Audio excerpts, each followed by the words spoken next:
조선조에 이제 이응태라고 하는 사람이 31살에 죽었는데, 31살에 죽었는데, 이제 그 부인이 그 애틋한 사랑을 남긴 그런 이 얘기입니다. 이제 그 부인이 남편을 잊지 못해가지고 머리카락으로다가 집신을 만들었어요.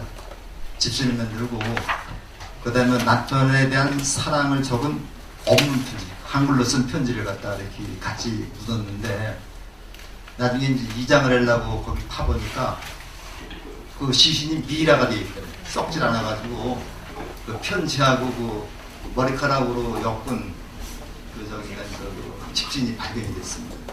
그 신문에 났다는데, 그쪽에 그걸 기념하기 위해서 낙동강 그 다리에다가 그 나무로다가 다리 만들었는데, 사람만 다니시는 다리 만들었는데, 우리나라에서 제일 긴 그 나무 다리라고 그래요. 그래서 한번 거기를 좀 한번 보면서 그 집사람하고 커피도 한잔 마셔가면서 한 시간 반 정도 이렇게 돌아다니니까 굉장히 좀 고즈넉하고 두 사람의 사랑 얘기를 할 수 있을 것 같더라고요. 그래서 안동 가시면요, 다른 데도 좋지만 월영교 한번 꼭 가보시고요. 오다가 이제 영주 들렀는데, 거기 무선마을이라고 들어보셨어요? 네. 무선마을 그 정목스님 나와서 했는데, 무선마을이라고 있습니다. 무선마을 가면 나무를 갖다 이렇게 반 나눠서 만든 통나무 다리가 아주 한 50m 이상 되는 것 같아요. S자로 다 깊게 되어 있는데, 여기를 한번 걸어갔다가 걸어오는 그런 내용인데, 원래 이제 관광지로 알려져서는 좀 모르지만은 사람들이 엄청 많더라고요. 그래서 이제 무선마을 가서 또 한번 좀 이렇게 조용히 한번 더 거닐어 보기도 하고 그러다 왔습니다. 그리고 또 안동에 가면 그 봉정사라고 하는 그 유명한 절이 있어요. 거기 가면 고려시대 건물이 이제 두 건물이 있는데, 그 대웅전하고 극락전이 있는데, 그 극락전은 우리나라 최초의 목조 건물로다가 이렇게 알려져 있는 700년 된 건물입니다. 그런 데 가서도 한번 볼 수 있고, 그래서 이번 저는 그 추석 여행은 그래도 좀 재밌게 갔다 왔다고 생각합니다. 우리 불교대학에서는 여러분이 잘 알다시피 부처님의 가르침을 배워서 이거를 실천하는 게 우리 불교의 목표이기 때문에, 어디까지나 불교는 실천이 수반되지 않는 불교는 죽은 불교가 되거든요. 여러분들이 우리 불교대학에서 배운 여러 가지 지식을 활용해가지고 모든 그 번뇌, 집착, 막념에서 벗어나가지고 바로 우리가 편안하게 살 수 있도록 하는 것이 우리 불교의 목적이고, 우리 불교대학의 건학 이념이라고 할 수 있겠습니다. 오늘은 입문반 중에서도 가장 중요한 시간입니다. 가장 중요한 시간이 돼가지고, 오늘은 이 불상, 수임, 그 다음에 전각에 모신 부처님의 명어, 이런 것들을 중점적으로 좀 말씀을 드리겠습니다. 지난번에 나눠줬던 유인물들 가지고 계시죠? 요거를 중점적으로 보면서 이걸 하는데, 한번 교재 해보세요.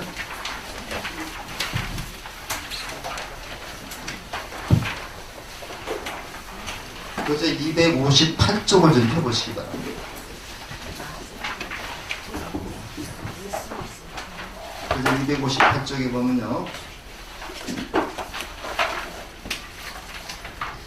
그 불상을 대하는 마음가짐이라는 글이 있죠. 그런데 거기 빨간 걸로 되어 있는 법화경에 있는 글을 같이 읽어보고 시작을 하겠습니다. 같이 읽어보겠습니다.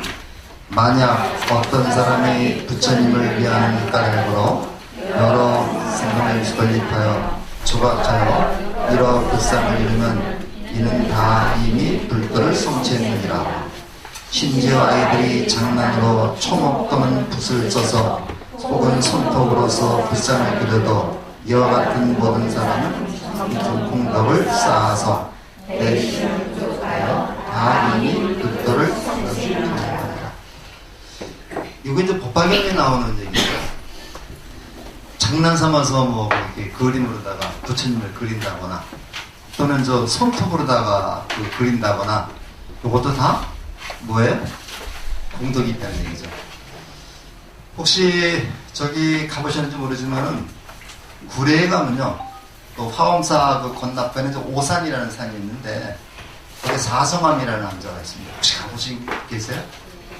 사성암 이렇게 굉장히 높은데 올라가는데 바로 그 사성암에 올라가면 저기가 그 구례 시내가 다 보이고 그러는데 거기서 가면요, 되게 제가 알기로는 원효대사라고 알고 있는데 원효대사가 이제 손톱으로다가 벽에다가 바위에다가 그렸다는 불상이 지금도 있습니다. 손톱으로 진짜 그렸는지 모르겠습니다만은 원효대사든 그 네 분의 그 스님들이 거기 이제 수도하면서 실제로 손톱으로 그렸다고 그래요. 근데 굉장히 아주 올라가기도 힘들지만은 가서 보면 그냥 신심이 절로 우러나는 그런 절입니다. 그래서 여기 사람들은 잘 모르는데요, 구례 가면은 화엄사보다도 사성암을 더 최고로 치고 있어요. 그래서 한번 좀 나중에 구례 가시면은 화엄사도 보시고 그 다음에 이제 그 사성암도 꼭 한번 올라가 보시기 바랐는데, 처음에는 거기 이제 승용차 올라가게 했습니다. 그래서 저는 승용차를 몇 번 올라갔었는데 요즘에는 그 지자체에서 승용차는 전부 다가 밑에 주차장이 되고 셔틀버스만 다니고 있어요. 그런 데가 많습니다 요새. 그래서 저도 너무 좋아가지고 한 5번 이상은 간 것 같아요. 그래서 그렇게 좀 다니면서 여행은 다니면서 이렇게 그 문화재를 보고 또 108배도 좀 올리고 그 다음에 또 이제 가급적이면 국보문화재를 보면 더 좋죠. 저도 이번에 가서 대전사, 주황산에 대전사라고 하는 절이 있는데 대전사하고 그 다음에 이제 봉정사 대웅전에서 이제 108배 너무 좋아가지고 이제 같이 108배를 좀 올렸습니다. 그런 일도 좋고. 그래서 오늘은 불상과 수인에 대해서 말씀을 드리겠는데,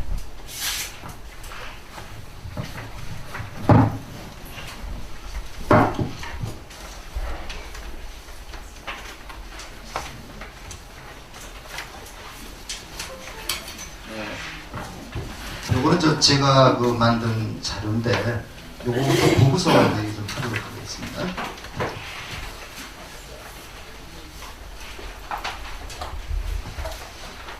뭐를 불상이라고 하느냐. 그래서 우리가 보통 불상하면 좋은 의미로는요, 부처님, 요거 부처님을 붓다 또는 불타라고 해서 요거를 우리말로 붓다라고 하는 불타라고 했을 때는 요거는 음만을 차용한 거고요. 그 다음에 그거를 뜻을 새겨서 쓰면 각자 깨달은 사람이다. 뭐를 깨달았느냐? 우리가 깨달았다 그럴 때 뭐를 깨달았느냐? 요 문제는 우리가 그래서 공부를 해가면서 부처님이 과연 뭐를 깨달았길래 부처라고 하는가, 이런 것을 우리가 요거는 공부를 하면서 해결해 나가도록 하겠습니다. 조용적으로 표현한 상이다. 요걸 불상이라고 한다. 그래서 서기 1세기경에 요건 기원 후입니다. 기원의 1세기경에 간다라와 마투라에서 각각 불상이 조성됐다. 근데 간다라 지방 어느 지방이냐면요, 인도와 아프가니스탄인가요? 거기 분쟁 지역이 간다라입니다. 옛날에 알렉산더 대왕이 여기까지 왔었어요. 알렉산더 대왕이 기원전 327년에서 324년까지 3년 동안 여기 와서 머물렀다가 31살인가 때 죽었어요. 죽었는데 알렉산더 대왕이 그리스부터 여기까지 오면서 그 대제국을 건설했는데, 알렉산더 대왕이 죽고 나서도 그 부장들이 그리스로 돌아가지 않고 여기에 나라를 세웠던 겁니다. 그런데 이 알렉산더 대왕이 왜 중요하냐면요, 이 양반이 그리스에서 서양에서 동양으로 오면서 그걸 헬레니즘 문화라고 그러죠. 헬레니즘, 그리스 로마의 문화를 헬레니즘 문화라고 그러고 기독교 문화를 헤브라이즘이라고 얘기하는데, 헬레니즘 문화와 뭐가 만나냐? 인도 문화가 만난 겁니다. 인도 문화가 만나서 새로운 양식의 문화를 창조할 수 있었던 거죠. 사실 그래서 알렉산더 대왕은 동양 문화하고 서양 문화가 만나게 만든 그런 아주 굉장히 문화사적으로 중요한 인물이 됩니다. 그래서 이분이 저기 만났는데 동양적인 문화에서는요 사람의 인물을 갖다가 모사하거나 그리는 것을 굉장히 금기시했었습니다. 그래서 우리가 보면요 중국이나 인도나 이쪽에는 옛날 그 성현들의 모습이 남아있지 않습니다. 우리나라도 마찬가지죠. 우리나라도 이제 몇 분, 조선 후기쯤 오면 몇 분들의 초상화가 이제 남아있긴 하지만 대체적으로 우리가 이제 그 실록 같은 거를 참고로 해서 그린 겁니다. 세종대왕 그 상도 우리가 세종실록에 나타난 그 실록을 바탕으로 해서 구세 사람이 이렇게 그린 그림이 바로 세종 어진이죠. 이순신 장군 저기 사진 마찬가지입니다만은 그렇지만은 그리스 로마 시대를 보면요, 특히 로마 시대에 보면은 왕들의 모습을 다 동전에 새겼어요. 그래서 그 로마 시대의 동전을 보게 되면은 그 당시 왕의 모습을 알 수가 있습니다. 그래서 그 부처님이 돌아가신 것이 한 6BC 기원전 6세기경이 되는데 한 700년, 5, 600년, 6, 700년 뒤에 바로 그 서양의 영향을 받아가지고 불상이 조성됐다. 거의 같은 시기에 마투라라는 지역은 어디냐면요, 이거 인도 중부 지역입니다. 근데 보시겠지만은 인도가 이렇게 있으면 여기 중부 지역이고 여기가 이제 그 간다라 지역인데 인도라는 나라가 우리나라처럼 조그만 나라가 아니죠. 그래서 우리나라처럼 뭐 경상도하고 경기도 좀 좁은 나라가 아니기 때문에 여기하고 여기 사이에는 전혀 수수관계, 영향을 주고받는 관계가 아니었다는 얘기죠. 그런데 이상하게도 여기하고 여기에서 거의 비슷한 시기에 불상이 조성이 됐습니다. 조성이 됐는데 요거는 이제 인도인의 그러한 독창적인 불상이라면 요거는 서양의 영향을 받은 불상이 되는 거죠. 그래서 요를 우리가 좀 살펴보면은 조금 좀 다릅니다. 그래서 넓은 의미로는 불교와 관련된 모든 상에서 부처의 상을 열애상이라고 그러고 보살, 천부 신장상이라고 해서 요거는 이제 우리가 사천왕 같은 분들을 얘기하죠. 그다음에 명왕상, 요거는 저거 지옥에 있는 10대 명왕을 얘기합니다. 우리 그 지장전에 가면 가운데 지장보살이 있고 양쪽에 쭉 10명의 보살이 있죠. 요거 시왕이라고 그래요.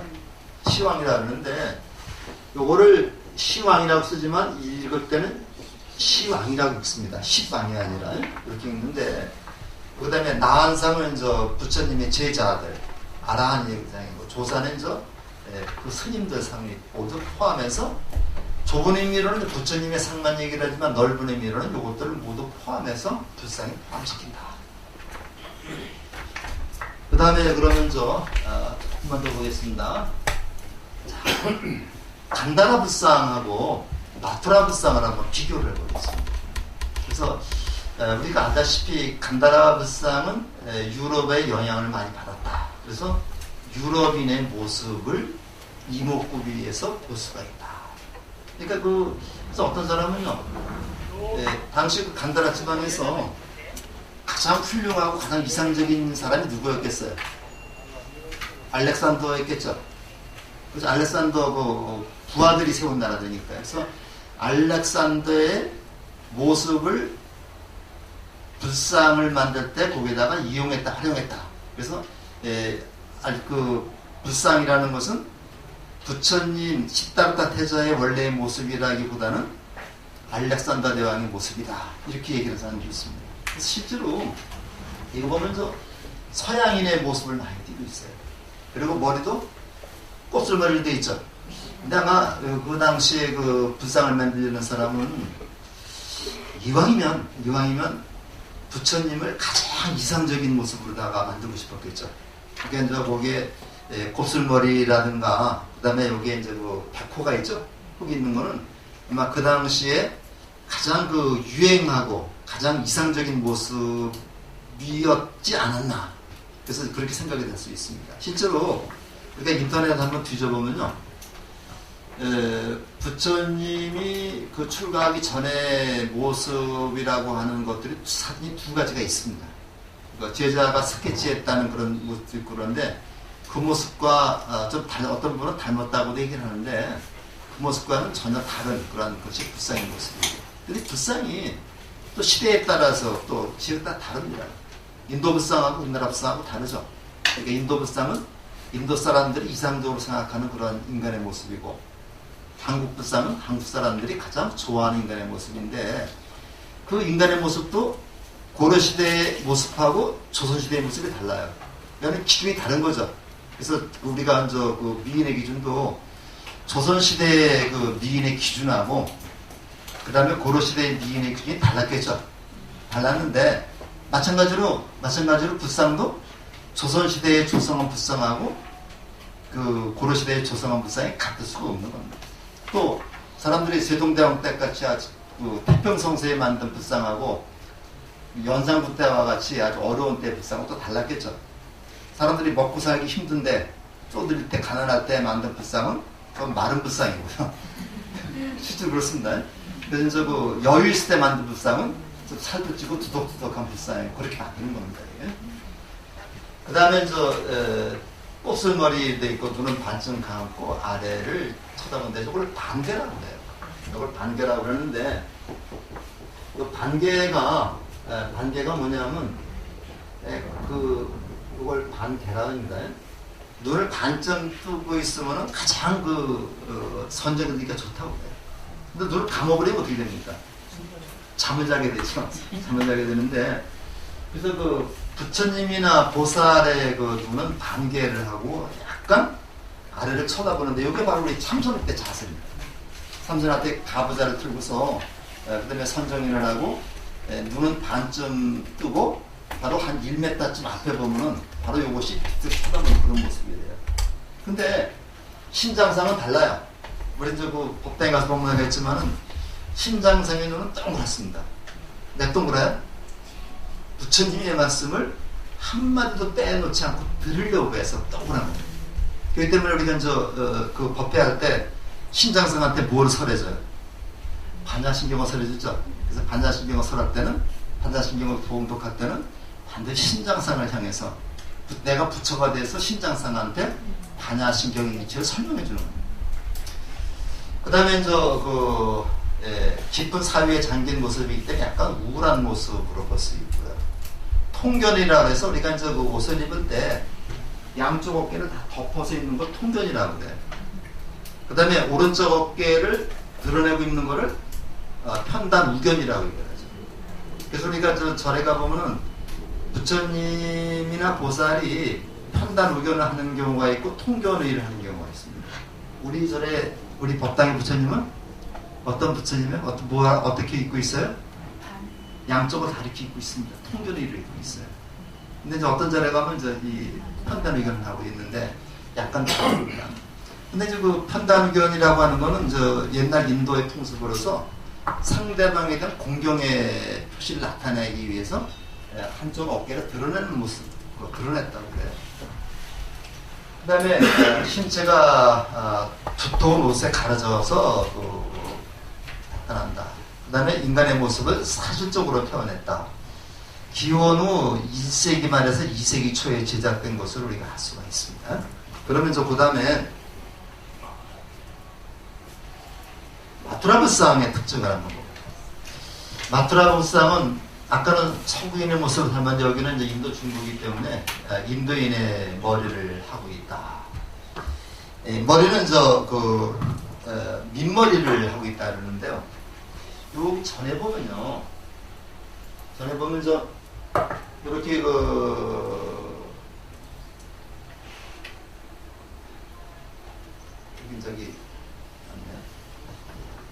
민머리인데 우리가 보면 부처님 머리 어때기 머리 혹이 난 것 같은 데 있는 게 있죠. 요것이 이제 우리가 얘기를 하고요. 그 다음에 간단한 미술에서는 머리 혹이 나 있는 것처럼 되어 있는 그런 불상이고, 그 다음에 여기서는 그렇지 않다는 얘기죠. 자신감 있다.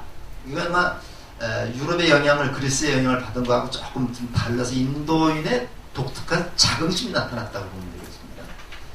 깨달음은 희열의 모습이다. 자신만만한 모습이죠.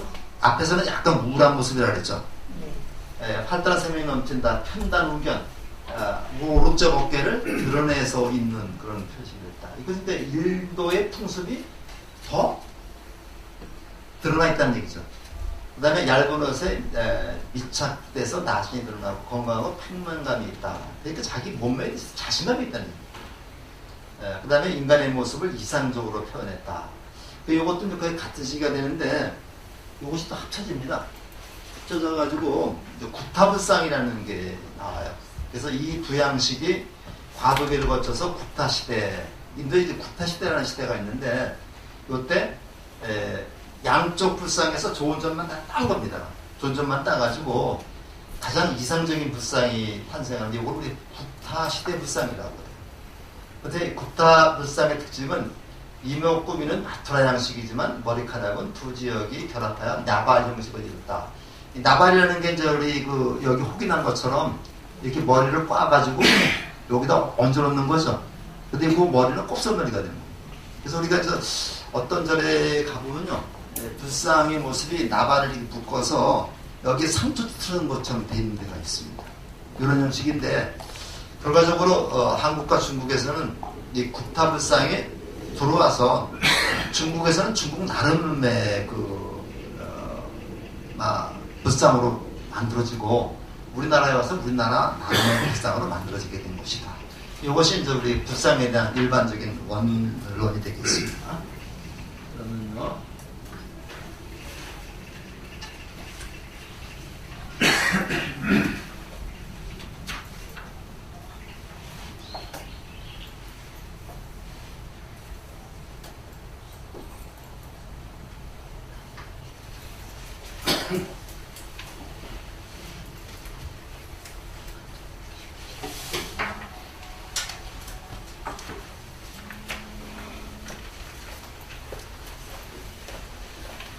그러면서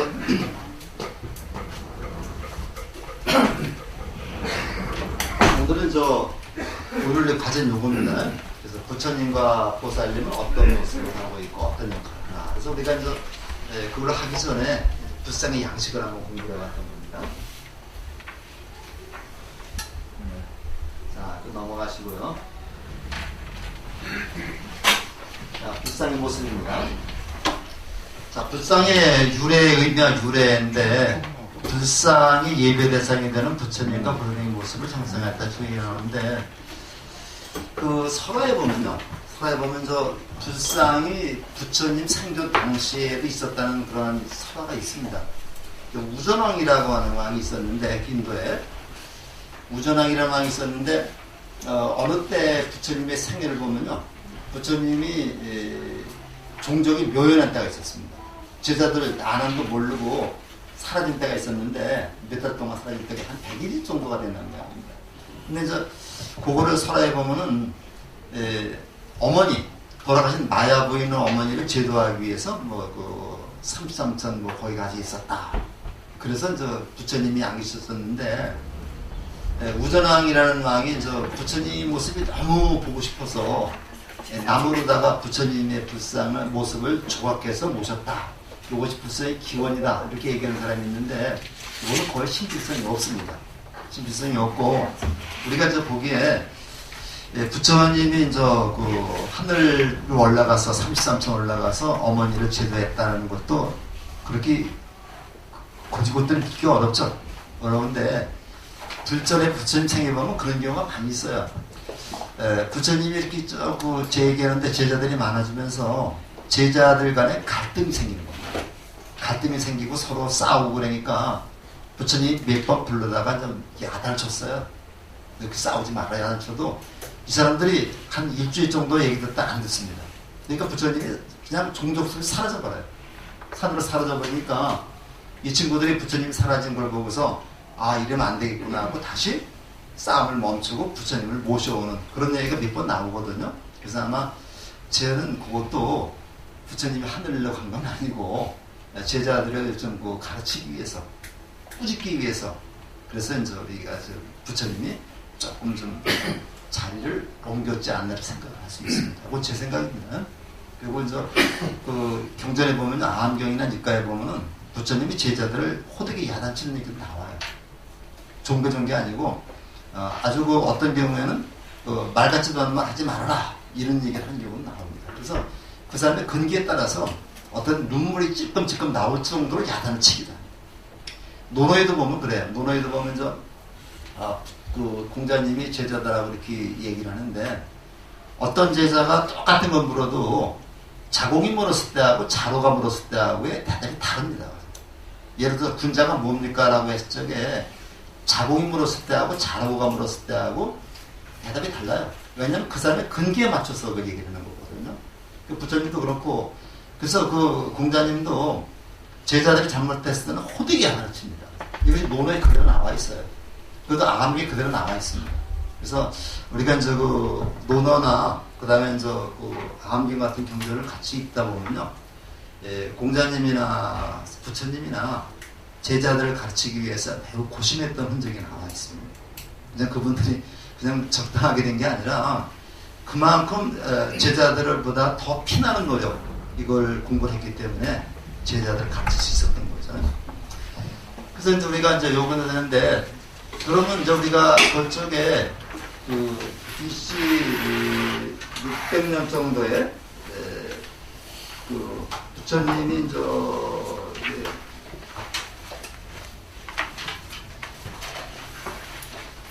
부처님이 그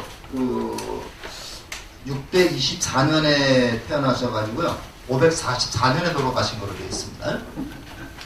624년에 태어나서 기원전 624년에 태어나서 544년 여기 이제 기원전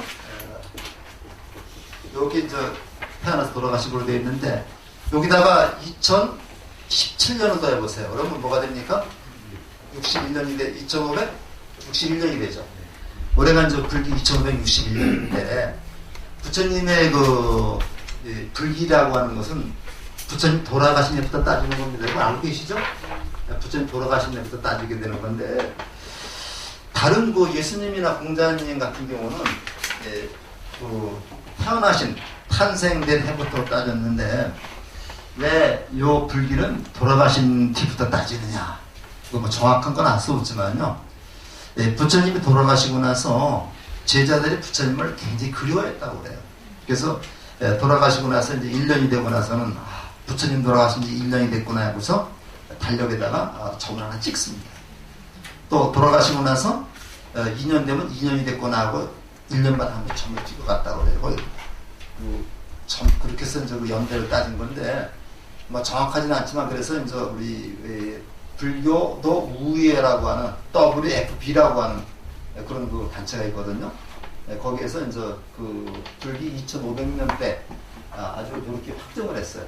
그래서 이렇게 이제 부처님 돌아가신 해를 기준으로 해서 544년을 기준으로 해서 우리가 이제 그 불기 1년을 따지자 그래고 지금 불기는 돌아가신 해를 기준으로 해서 이제 따지게 되고 있습니다. 불교만 그렇습니다. 지금 유교는 공기라고 해가지고 2568년인가 그래요. 근데 이제 그거 보고 어떤 유학자가 이제 부처님보다 이제 공자님 먼저 태어나셨다 그렇게 이제 얘기를 하는 걸 내가 한번 들은 적이 있었는데 그건 잘못된 얘기입니다. 근데 지금 결과적으로 이 기원전 기원전 6세기에서 지금 AD 1세기 내지 2세기라 그랬죠. 그 AD 2세기니까 약 한 7, 800년 동안, 7, 800년, 한 600년, 700년 동안은 불상이 없었었죠. 불상이 없었기 때문에 요때는 부처님은 청성을 조성하지 않고 보리수라든가 부처님의 발자국 요거죠. 발자국이라든가 법륜이라 해서 그 수레바퀴 모양 되어 있는 거 있죠.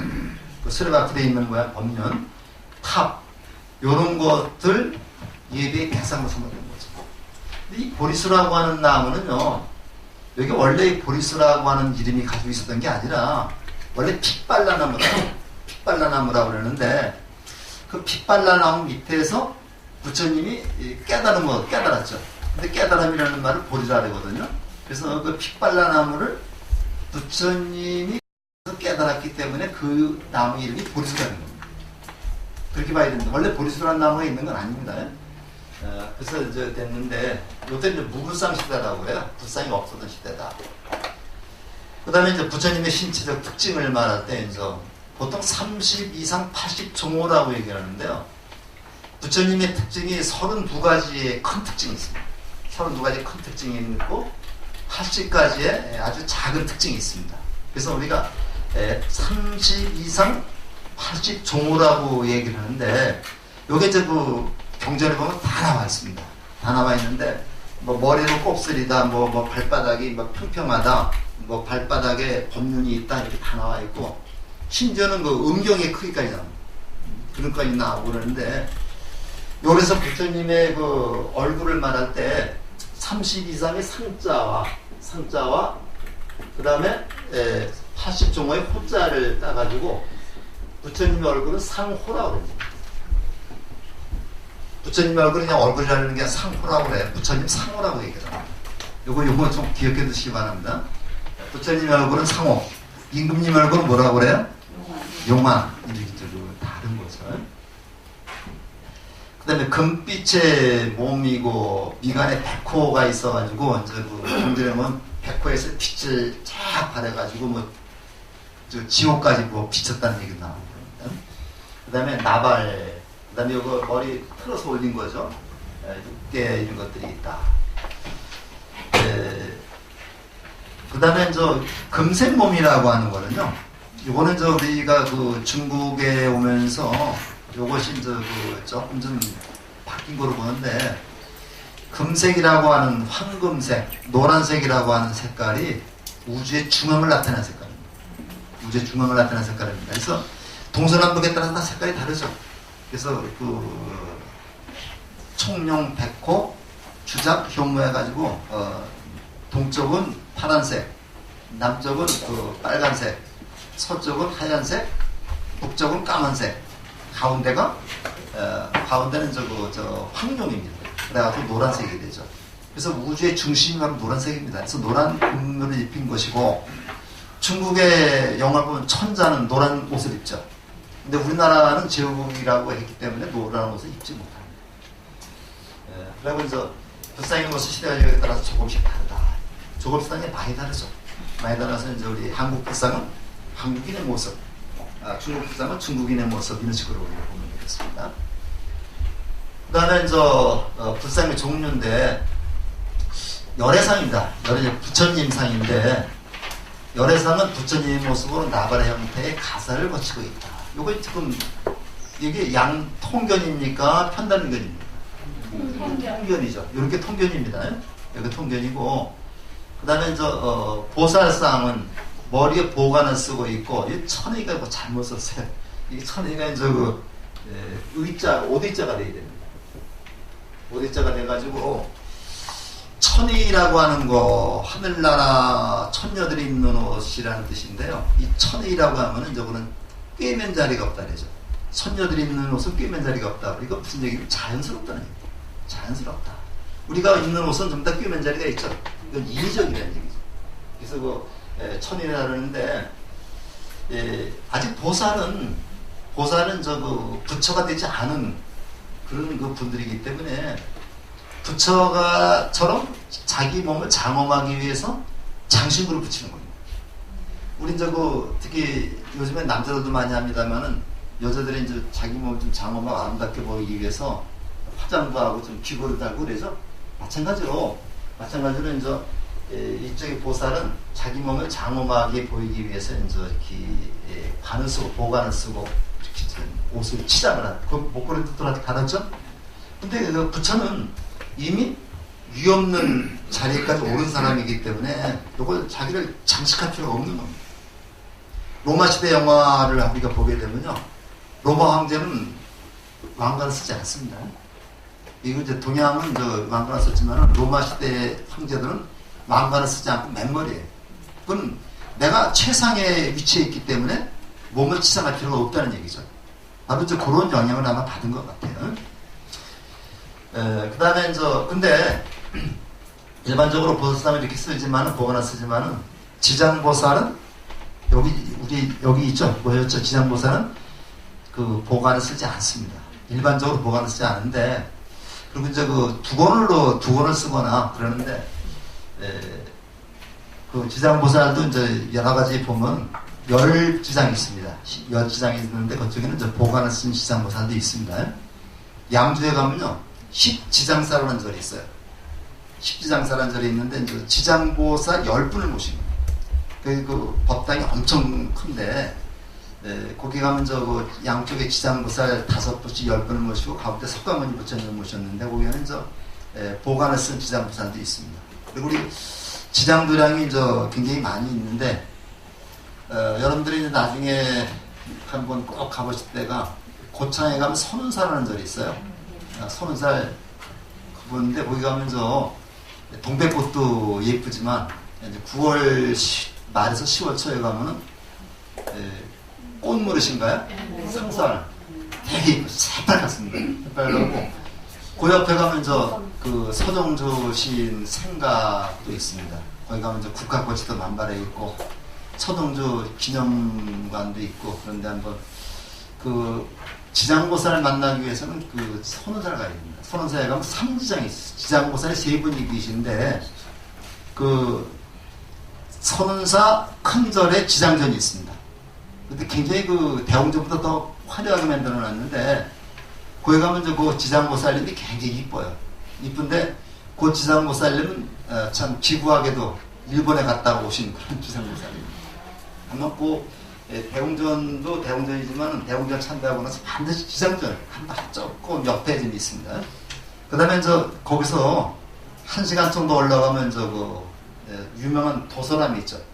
도서람 내원궁에 계단 올라가면은 지장보살이 한 분 또 계신데, 전 여태까지 내가 본 지장보살 중에서 그 지장보살이 제일 예쁜 보살 같아요.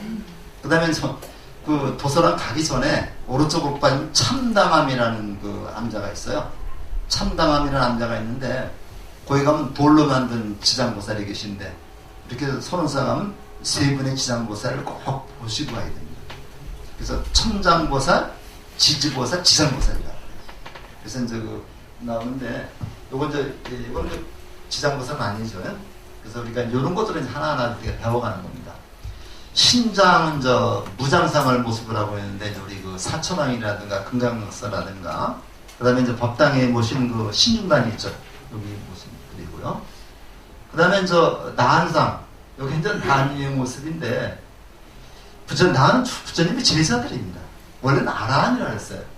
아라한이라 했는데, 중국 사람들은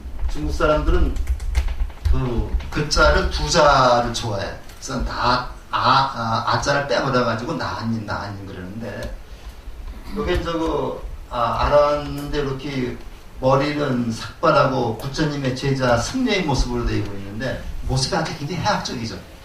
입자들인데, 가장 우리가 보겠습니다만은, 가장 대표적인 데가 영천의 거저암이라고 있습니다. 요즘까지 그 거저사라고 바꿨더라고요, 이름을요. 영천의 거저암에 가면은 500나안을 모셔놨어요. 500나안을 이렇게 모셔놨는데, 이게 큽니다. 여러분들이 가서 한번 이렇게 쭉 천수경이라든가 또는 지장보살에다가 딱 멈추는, 거기에 보면 나하고 눈이 마주치는 또 나안이 있다고 그래요. 멀리 가시기 힘드신 분은요, 여기 동탄 신도시, 여기 있죠. 제2신도시에서 인천사 1시간이 걸립니다. 동탄 신도시 가면 거기 만의사라는 절이 있어요. 만의사. 보셨나요, 혹시? 네, 만의사라는 절이 있는데, 제가 고향이 이 오산 쪽이 되다 보니까 어렸을 때 소풍 되게 많이 갔습니다. 그때는 조그만 그 정각 하나 있었는데, 지금은 거기 굉장히 불사를 많이 해가지고 500나안을 모셔놨습니다. 모셔놨는데 거저암보다 더 화려하게 모셔놨어요. 거기도 가면 500나안 모실 수 있고, 그래서 우리 절에서도 요즘에 우리 붓다운 만들면서 500나안 모시기 좀 운동을 벌이고 있죠. 그래서 한번 기회가 되시면 그런 거 인연하면 내주는 것도 좀 간직했지 않습니까? 그래서 내가 모신 하나님하고 나하고의 인연이 이것이 이제 비롯되는 거죠. 그 다음에 왜 절을 하는가? 불상은 예배와 공경의 대상이다. 공경의 대상이다. 그래서 불상의 예배와 공경을 통해 진정한 부처님 마음과 접하는 것이고, 보이는 형상을 통해서 보이지 않는 부처님 마음과 가르침을 만나는, 이게 굉장히 중요한 겁니다.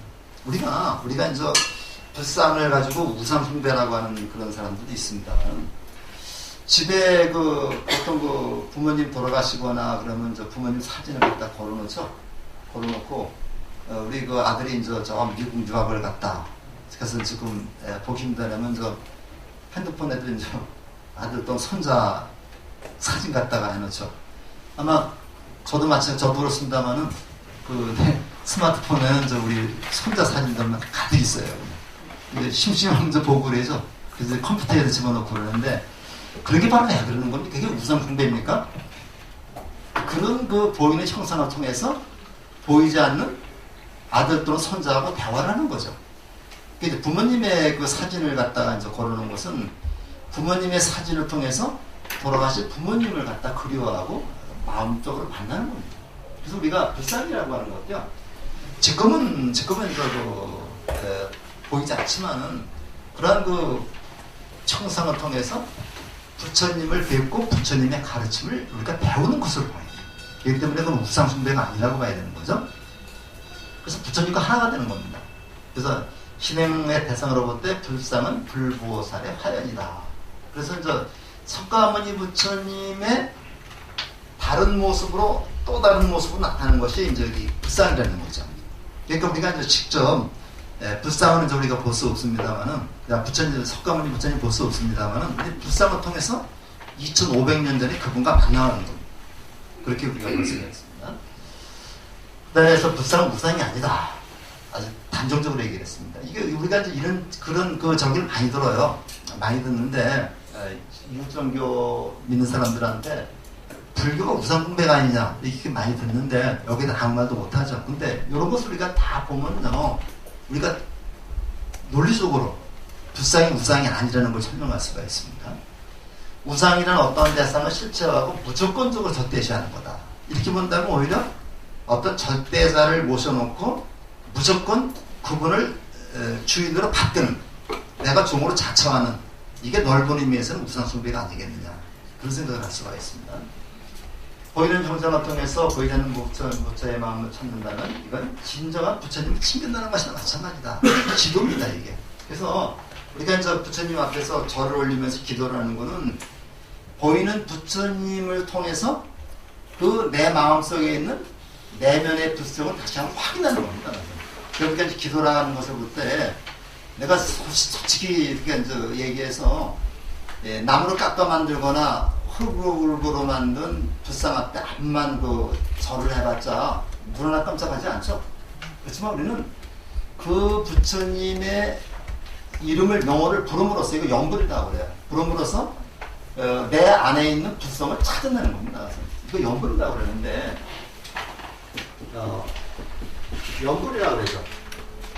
그래서 연불은 그냥 석가모니는 석가모니라는 게 아니라 석가모니불이라고 하는 부처님을 계속 입으로 내면서 내 안에 있는 석가모니 부처님의 마음을 내가 찾아내서 내가 석가모니 부처님이 되는 겁니다. 이게 연불이고 이게 정근이 되는 거죠. 우리 공부 끝나면서 정근을 하죠. 정근하면 지금 우리가 이 시간에 배운 것을 바탕으로 해가지고 내가 석가모니 부처님이 되겠다라고 하는 다짐을 하는 게 정근입니다. 우리가 그렇게 우리가 이해를 해야 되겠고요. 그래서 이런 여기 수업 시간에 하지 못하는 그런 얘기들은 우리 MT 가면서 버스 안에서 이렇게 더 얘기를 해드리겠습니다. 그래서 불상에 대한 얘기를 통해서 안으로 우리 마음을 살피고 세상을 발견해 볼 수 있다. 자, 여기 구분한 이거 나옵니다. 왜 많은 불보살님이 많이 존재하는가? 불성을 믿고 깨달은 누구나 부처이기에 나오는데, 사실은요, 이게 저도 요거를 정리하는데 굉장히 많은 시간이 걸렸어요. 맨날 부처님이 이렇게 많은지 몰라요. 그래서 3,000불, 만불 뭐 이렇게 나오는데 만불이라든가 3,000불이라는 얘기는 꼭 3,000이라는 숫자나 만이라는 숫자가 아니라 많다는 게 무수히 많다. 그러니까 쉽게 얘기하면요, 이 세상에 있는 인구수보다 더 많은 게 바로 부처님이에요. 근데 다 그 이름이 있어요. 그 다음에 그러면서 누구나 불성을 믿고 깨달으면 누구나 부처이기 때문에 그런 것이다. 근데 이게 참 애매해요. 깨달으니까 이게 나중에 보면요, 공부 조금 하다가 이제 조금 내가 좀 새로운 생각이 든 듯하면 나도 부처다, 나도 부처다 이런 생각을 해가지고서 이제 좌판 깔립니다. 좌판 깔리고서 뭐 전부하지고 뭐 그러는데 이게 이제 그 부처님의 그 신통 중에서 이제 숙명통, 천안통 같은 게 있습니다. 숙명통 과거를 아는 지혜고 천안통 미래를 아는 지혜거든요. 이게 공부 조금만 하면 보인다고 그래요. 왜냐하면 그 얼굴에 그게 나타납니다. 그래서 이제 경전에 뭐라고 되어 있냐면요, 과거를 알고자 하면 과거를 알고자 하면 현재의 내 모습을 보고, 그 다음에 미래를 알고자 하면 내가 어떻게 사는가를 보면 미래를 알 수 있게 되어 있거든요. 현재의 모습 보면 다 알 수 있습니다. 거기다가 좀 슬슬 몇 마디 얘기해 보면요, 어떤 걱정 구심이 있어 저려온 거거든요. 스님하고 면담할 적에도 그 가장 첫 번째가 돈입니다. 그 다음에 이제 이성관계, 또 자식관계. 그러니까 나와서 몇 번만 얘기해 보면 저 사람이 무엇 때문에 나한테 알 수 있어요. 그러면 답은 뻔하잖아요, 이게. 이제 저도 그 전에 이제 상담을 좀 해보고 그러면은 상담은 들어주는 게 상담입니다. 그럼 상담하는 사람이 다 얘기를 해요. 얘기를 하면서 해결책까지 얘기합니다. 그럼 들어주면 그 사람 풀어난 거예요. 근데 그 사람한테 자기 교내까지 대책까지 다 서 있는 사람한테 내가 무슨 얘기를 하겠어요. 근데 상담의 기본 원칙은 들어주는 거. 들어주는 것 때문에 답답한 게 남한테 얘기하면 풀어나죠. 이게 상담이라 그래서. 근데 자리 펴고서 이제 운명 봐준다, 뭐 봐준다 하는 사람들이 많아요. 그래서 옛날에 포교사, 우리 조계종 포교사 얘기입니다. 포교사 신분증을 옛날에 A4 용지로 줬다고 그래요. A4 용지를 크게 해서 이 사람이 포교사임을 증명함 이렇게 해줬는데, 그거를 역이용하는 사람이 있어가지고 그걸 갖다가 이제 바깥에다가 걸어놓습니다. 조계종 포교부장이 인정한 포교사다. 내가 이렇게 점집을 냈다 해가지고 그걸 공경원에게 이제 활용하기 때문에 지금 이제 포교원에서 이렇게 크게 주지 않고 신분증만 하겠습니다. 신분증 걸어놓고 와서 넣는 거잖아요. 그래서 이제 우리가 불경에도 보면, 경전에도 보면은 제자들 중에도 그런 놈이 상당히 많았다고 그래요. 많으니까 이제 부처님이 제자들 불러놓고서 그런 일 하지 말아라. 과거 미래 전보지 말아라. 그런 얘기는 네가 깨달음을 방해하는 요소다. 적극 막았는데, 이게 이제 그래도 그런 사람들이 꽤 많았던 모양입니다. 지금도 이제 불교신문에도 이제 광고 보면은 신통한 전모 해가면서 이런 게 많이 나와요. 나오고 이제 나 살기가 어려울수록 사람들이 점집이라든가 이런 데 찾게 되는 거죠. 그래서 인천에도 무수하게 많은 점집이 있는데 거기다 이제 절표 이렇게 하고 있죠. 표시하고 있죠. 만자 표시하고 있죠. 그래서 불교의 세계에서는 만자 표시하지 않습니다. 그런데 이제 그렇게 해놓고서 거기다 불상 모셔놓고, 어떤 점집에 가면 매거더 장군도 모셔놓는다. 그래서 점 보고 그러는데, 그거는 이제 올바른 불교가 아니다. 근데 좀 비극적인 얘기는요, 제가 좀 정확한 통계인지 모르겠습니다만, 인천에 교회가 몇 개쯤 될까요? 개신교회만? 한 3,000개 된다. 그래서 여기 문학산 올라가 보면 전부 다 시뻘가요. 그래서 현각스님 거기 얘기 들어보니까 밤에 김포공항에 내리는데 전부 다 십자가가 있더래요. 그래서 야, 여기는 저 한국에는 도시에 무덤이 있나 보다. 그렇게 얘기합니다. 도시 하버드에서 어디까지인가 있죠? 거기에 나와요. 그래서 나오는데, 인천이 이제 기독교가 인천을 통해 들어왔기 때문에 서해안, 인천이라든가 군산, 광주 이쪽으로 통해 들어왔기 때문에 기독교가 엄청 강합니다. 그래서 교회가 3,000개 있다고 합니다. 저는 몇 개나 있을까요? 점집 포함해서 한 300개 됩니다. 점집 포함해서 300개 되는데 인천의 불교에서 이 조계종 깃발레단 절이 별로 없죠. 별로 없고 이제 인천에 그 종종도 있습니다. 예, 조그만 절에는 혼자 종종 총무원장 다 해요. 그런 데가 있는데 지금 종단만 해도 한 200개, 한 300개가 된다는 것 같아요. 그래서 조계종 이름 단 데만 해도 한 20개가 돼가지고 그 불교 조계종, 한국 불교 조계종 뭐 이런 식으로 해가지고 많다고 합니다. 근데 무의사에 그 거주한 삼존들인데 이 회장님 그 고향이라고 했죠? 자, 불보살이 구분을 한 방법입니다. 법당에 걸린 현판 이름에 따라서 구별한다. 그래서 요즘에 현판이라는 말 대신에 편액이라는 말을 쓰거든요. 그래서 그 현판이라는 말 잘 쓰지 않고 편액이라고 하는 말 쓰는데, 우리 건물을 정각 앞에 이렇게 걸어놓은 게 편액이죠. 편액에 이제 이름 따라서 구별하는데, 예를 들어서 대웅전님은 석가모니 부처님이다. 관음전은 관세음보살이다. 그 다음에 손 모양에 따라서 구분한다 해서 수인이라고 그래요. 그래서 손 모양이 요건 우리가 공부할 겁니다만은, 부처님이 손 모양을 어떻게 하느냐에 따라서 손 모양이 달라져요. 요거 수인이라고 그러고, 그 다음에 우리 저쪽에 해수관세음보살 보면은, 관세음보살이 뭘 가지고 있어요? 들고 있어요. 물병을 들고 있죠.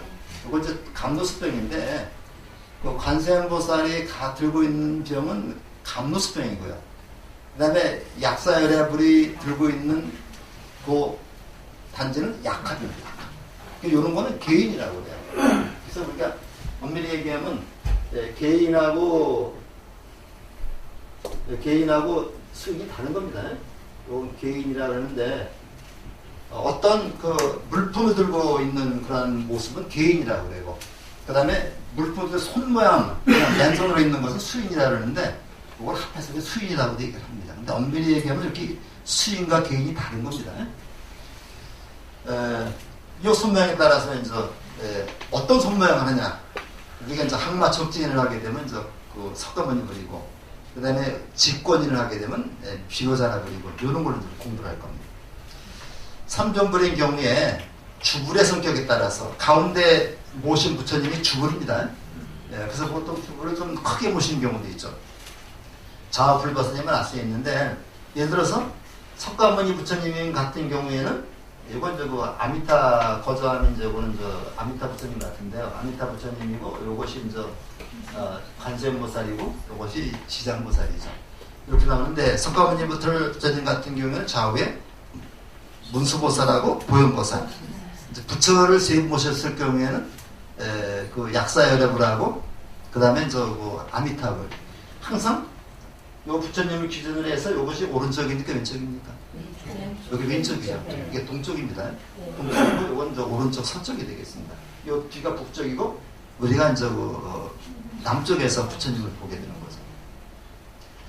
그 다음에 아미타 부처님은 관세음보살과 대세지보살 또는 지장보살을 함께 모시는데, 요즘에는 우리가 그 관세음보살하고 지장보살을 협시불로 많이 모시지만 가운데에 석가모니 부처님 모신 경우는 많습니다. 요새 그래서 새로 생긴 절에는 가운데 석가모니 불을 모시고, 그 다음에 양쪽에 관세음보살하고 지장보살을 모신 그런 절이 많은데, 그건 원칙은 아닙니다. 원칙은 석가모니 부처님이 있으면 야후에 문수보살, 보현보살. 문수는 지혜, 보현보살은 실천. 그 다음에 아미타불 같은 경우에는 양쪽에 관세음보살이나 대세지보살 이렇게 모시는 거죠. 우리 절에는 가운데 석가모니 부처님 모신 겁니다. 항마 촉진이고, 양쪽에 관세음보살하고 지장보살 모셨어요. 거기 모신 분이 아미타불이 아니고요. 근데 모시는 염원에 따라서 모시는 거다. 근데 그렇게 중요하지는 않습니다. 다만 우리는 원칙을 얘기를 하는 거죠. 지난 시간에 전과 각을 얘기를 했죠. 그래서 전이라는 것은 불보살님을 모시는 데를 전각이고, 조금 격을 낮추어서 각하면 민간신앙의 신들을 모셨다. 그래서 칠성각, 독성각 얘기가 나왔습니다. 그 다음에 눈은 뭐라 그랬어요? 눈은 2층으로 되어 있는, 2층으로 되어 있는 것이고, 당이라고 하면은 그 절에 수행했던 스님, 사람을 모신다. 그러니까 우리가 이 불교에서는 신보다 부처님을 더 위에 뒀다는 것을 알 수 있습니다. 부처님은 사람이죠. 이게 휴머니즘입니다. 이게. 그래서 우리가 이제 2600년 전에 벌써 불교에서는 휴머니즘 얘기를 했는데, 서양에서는 이제 14세기에 이제 뭐 휴머니즘 르네상스가 나오죠. 그러면서 이게 대단한 것처럼 얘기를 하는데, 요즘에 그 서양의 특히 독일 같은 데에서 그 지식인 계층에서 불교가 아주 굉장히 아주 굉장하게 번죽이 있다고 해요. 왜냐하면 불교의 여러 가지 얘기가 과거에서 증명이 되고 있거든요. 그래서 요즘에 그 서구에서 특히 그 불교세가 굉장히 아주 급속도로 발전해서 번져가고 있는데, 한국에서는 거꾸로 이제 불교가 쇠퇴하고 있는데, 이거는 우리나라 불교에 문제점이 많기 때문에. 그래서 맹목적으로 기도하고, 그 다음에 그러니까 저러면 와서 복을 준다, 이런 기복적인 요소를 아직 벗어나지 못했기 때문에. 그런데 사실은 우리가 기복적인 요소를 벗어나서 우리가 불교를 생활해야 됩니다. 절에는 때만, 관음제일이라든가 촉파일만, 초하루라든가 이럴 때만 가는 게 아니라 늘 우리가 찾아가서 친구들도 만나고 이제 거기서 스님과 아주 격이 없이 대화도 나누고 그럴 수 있는 절이 되어야 되는 거죠. 제가 아는 절에 이제 거기 포천에 이제 보문원이라고 하는 그 절인데, 그 지행 스님이라고 제가 좀 잘 아는 스님인데, 이분은 이제 그 군포교 주로 하시는 분인데, 조그만 절인데 그거 가면 이제 항상 그 스님이 열이 많아서 항상 맨발 벗고 있어요. 맨발로 그랬는데, 그 조금만 내려가면 마을이 있거든요. 항상 아침만 되면 아침 먹고 나서 그 할머니들이 이제 반찬 하나씩 가지고 절로 올라와요. 절로 올라와서 이제 밥은 거기서 하면 되니까 당신들이 가져온 그 반찬 펴놓고 이제 거기서 얘기도 하고 그러다가 놀다가 저녁 때 되면 또 내려갑니다. 스님들도 같이 놀아요, 가서. 그래서 그런 데가 가장 이상적인 그 절의 모습이 아닌가. 스님이 너무 근엄해도 안 되겠죠? 약간 근엄하긴 해야 되겠지만 같이 보살들하고 격이 없이 놀 수 있는 그런 스님이 되어야 되겠다. 행사 때만 가서 김장하는 그런 그 스님이 돼서는 안 된다는 얘기죠. 그 다음에 이제 대웅전부터 좀 보겠습니다. 가장 중요한 것이 이제 대웅전인데, 세상을 밝히는 영웅이 이제 그 대웅이라 그러는데, 요거는 이제 그 법화경에 부처님의 별명을 대웅이라고 해요. 대웅. 아주 큰 영웅이다 해서, 그래서 부처님은 석가모니 부처님을 모신 데를 대웅전이라고 해요. 공자님의 별명은 대성이에요, 대성. 크게 읽은 사람이다. 큰 뜻을 잃은 사람이다 해서 향교나 성균관에 가면 공자님 밑에를 모신 장각을 대성전이라고 말합니다. 그리고 대성전의 대성은 큰 일을 이룬 사람이다 해서 이제 공자님의 별명이고, 대웅은 석가모니 부처님의 별명이 되겠죠. 그래서 이제 대웅고제나 격을 높여서 얘기할 때는 이제 양쪽에다 부처님을 모시는 그런 경우가 되겠습니다. 그래서 본전물이 석가모니 부처님이고, 수인의 선정인이 이렇게 이게 선정인입니다. 이 선정인이고, 그 다음에 이제 항마촉진이 요겁니다. 나서 이 선정인에서 이렇게 대고 있다가 오른쪽 손을 풀어서, 그러니까 요거는 왼손은 선정인 그 자세입니다. 이렇게 오른쪽 손을 풀어서 요 손가락으로 땅을 누르는 겁니다. 땅을 누르니까 거기서 누가 나왔어요? 지신이 나왔어요. 지신이 나와가지고 당신은 완전히 깨달아 이룬 부처님이라는 거 증명해 준다는 얘기입니다. 이게 이제 그 항마촉진이 성도할 때의 모습인데, 부처님의 상해를 보면서 부처님이 깨달음에 이르렀을 때 마왕파순이라고 하는 마왕파순이 이제 자기 딸들까지 동원시켜가지고 이제 깨달음을 이루지 못하게 했거든요. 그러니까 이제 그래서 막 그 무기를 군사 들고 와서 막 그냥 전쟁도 죽이려고 그랬어요. 그때 이제 부처님이 딱 선정 자세에서 오른손을 풀어가지고 땅을 가리키니까 지신, 땅을 관장하는 신이 나와가지고 당신은 완전한 깨달음이 부처님이다, 부처님이다라고 증명을 해주니까 마음이 사라졌답니다. 이것이 부처님의 생애에 나오는데, 그래서 이걸 항마촉진이라 해서 이게 우리나라 석가모니 부처님의 수인 중에서 가장 많습니다. 가장 많고, 이거는 바로 깨달음의 순간을 나타내는 그런 수인이 되겠습니다. 그래서 항마, 항자가 항복받는다.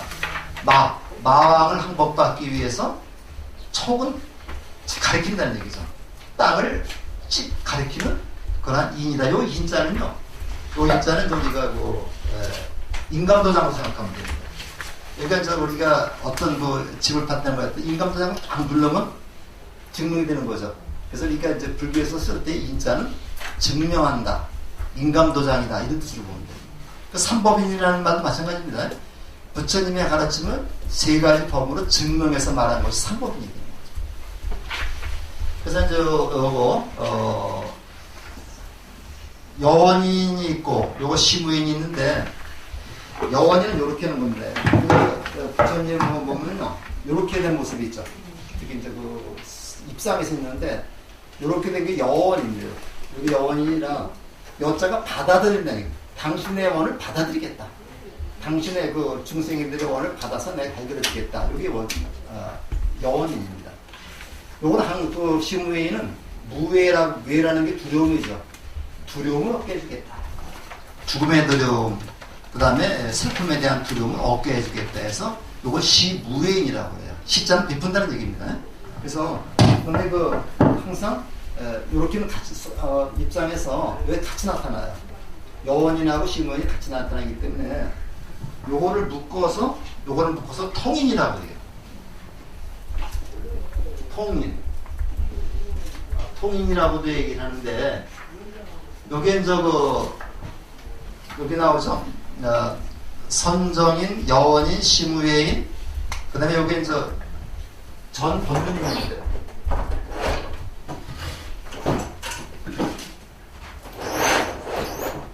여기 이제 전법륜인인데, 이 전법륜인은 우리나라에서 참 보기 힘들어요.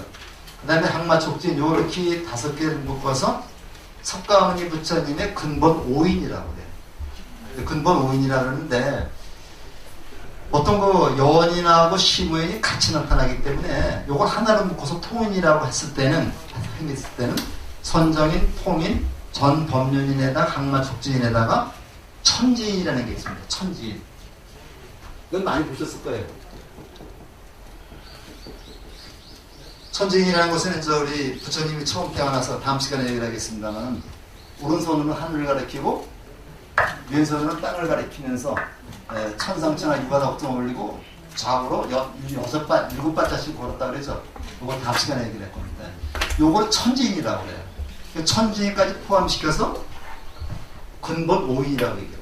그래서 우리가 석가모니 부처님의 근본 5인할 때는 선정인, 여원인, 시무회인, 전법륜인, 항마촉진, 또는 요걸 한 대 묶어서 선정인, 통인, 전법륜인, 항마촉진, 그 다음에 천지인. 요건 직권인은 요거는 비로자나 부처님의 수인인데, 요거는 왼손의 손가락을 오른손으로 감싸는 이런 모습이죠. 이런 모습인데, 요 왼손이 중생, 오른손이 부처입니다. 부처와 중생이 하나가 되는 그런 모습이죠. 이걸 바꿔도 괜찮습니다. 그래서 이런 것이 전법륜이 됐는데, 이거는 비로자나 부처님의 수인이고, 그 밑에 수덕사 대웅전입니다. 수덕사 대웅전인데, 수덕사 대웅전은 정확하게 연대를 할 수 있는 건물이죠. 1308년에 건축된 것이 확인됐습니다. 그러니까 보수한 중에 대두보에서 1308년이라는 도안다가 나와가지고, 그러니까 몇 년이 됩니까? 700년이 넘었죠. 그래서 2008년에 대웅전 창건 700년 기념 법회를 했습니다. 그래서 우리가 국보 49호로 지정되어 있는데, 고려시대 건물 중에 700년 된 건물이 지금 우리가 공식적으로 4개가 있습니다. 아까 제가 말씀드렸지만은 안동 봉정사의 극락전, 극락전, 그 다음에 영주 부석사의 무량수전, 그 다음에 지금 수덕사의 대웅전, 그 다음에 하나가 어디냐면 강릉 가면 객사문이라는 데가 있어요. 강릉 그 동원 가면 객사문이라는 데가 있는데, 우리 여기 도부청사도 가면 이거 뭐 가짜입니다만은 가면은 동원이 있고, 가운데 그 큰 집이 객사죠.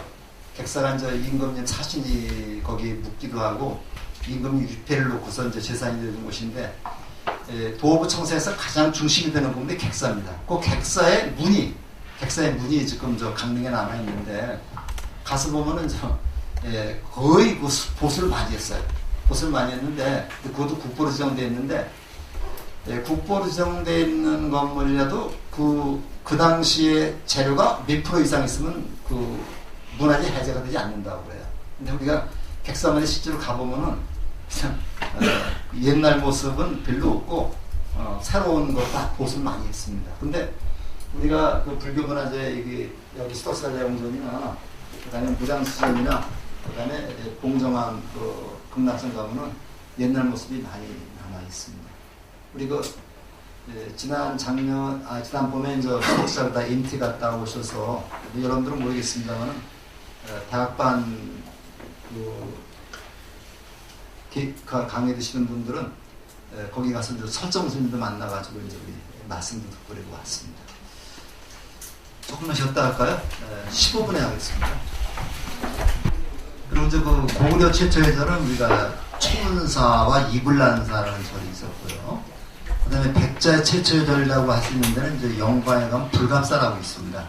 불갑사 그 존재를 그러는데, 그 불교가, 고구려 불교는 중국 불교가 고구려로 들어와서 고구려 불교가 다시 신라로 들어온 불교가 북방 불교 쪽으로 들어왔고, 백제 불교는 직접 인도에서 배를 타고 들어왔습니다. 그래서 고구려 불교하고 신라 불교는 거의 비슷한 점이 많지만 백제 불교는 약간 달라요.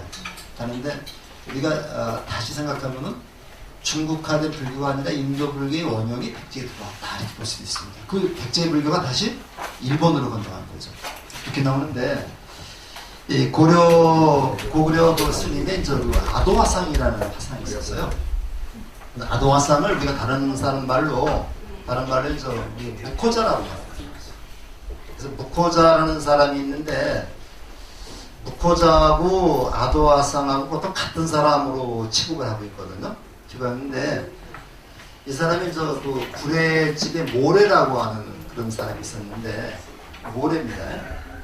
모래라는 그 신라의 귀족에 속하는, 지방 귀족에 속하는 사람이었던 거예요. 모래 물지방 때니까 그게 오래됐죠. 모래라고 하는 그 장자의 집에 들어와가지고 몰래 불교를 전파시켰습니다. 전파시켰는데, 마침 그때 물지방 때인가 뭐가 있었느냐면요, 중국에서 향을 보내왔습니다.